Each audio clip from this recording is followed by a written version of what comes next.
albularyo.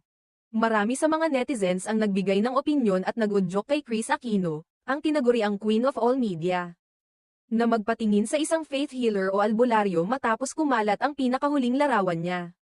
Ang mga larawan na ito ay nagdulot ng pag-aalala mula sa kanyang mga tagahanga at sumusuporta sa kanya, dahil sa tila hindi magandang kondisyon ng kanyang kalusugan. Ang mga larawan ay ibinahagi ng anak ng dating kasintahan ni Kris, si Batangas Vice Governor Mark Leviste, at ipinost ni Batangas Vice Mayor Ronen Leviste sa kanyang Facebook account.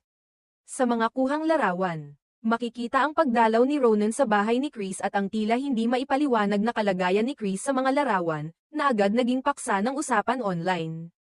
Isang partikular na larawan ang naging sanhi ng pagkabahala ng mga netizen.